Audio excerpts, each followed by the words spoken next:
E a taxa de juros, minha gente?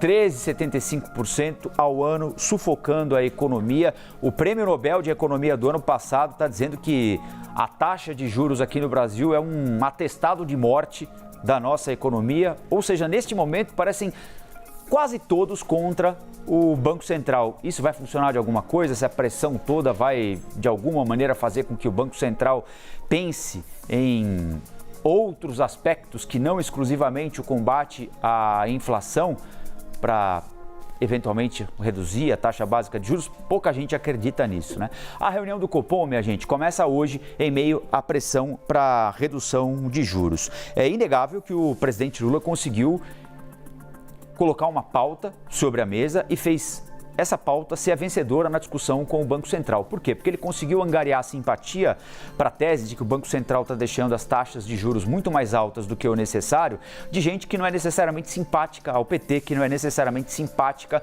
à política econômica do PT, não é necessariamente simpática àquilo que o PT pensa sobre a economia. Hoje, o pessoal começa a se reunir na sede do Banco Central. É o segundo encontro do comitê após a posse de Lula. O Copom se reuniu em fevereiro e nada aconteceu.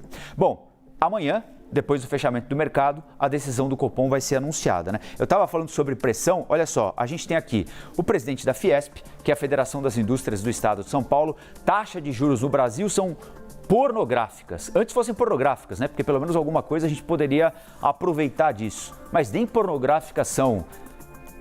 O presidente da Fiesp demonstra também irritação com a taxa de juros. E o Nobel de Economia, taxa de juros no Brasil não se justifica e enfraquece a economia. Para a indústria, pior desempenho em 6 anos é resultado da taxa de juros tão alta. Então, minha gente, vejam que há um cerco do setor produtivo. Não estou nem mais falando aqui de políticos, nem só do presidente Lula, nem da presidente do PT. A gente já conhece de trás para frente, de frente para trás, a posição deles a respeito do assunto. Estamos falando do setor produtivo, da Fiesp, por exemplo, que colheu segmento que ela representa, a indústria, o pior resultado em 6 anos. Hoje, a Thaís Herédia vai vir aqui para a gente falar sobre uma reportagem que ontem estava na capa do Estadão, hoje está em outros jornais e no portal da CNN Brasil, que é a paralisação completa de diversas fábricas que constroem automóveis, que produzem automóveis, né? Diversas montadoras pararam. Por quê? Porque não tem gente para comprar carro. Então eles ficam produzindo carro e os carros não são vendidos, muito em razão da taxa de juros. Tenta financiar um carro hoje em dia para ver o que acontece.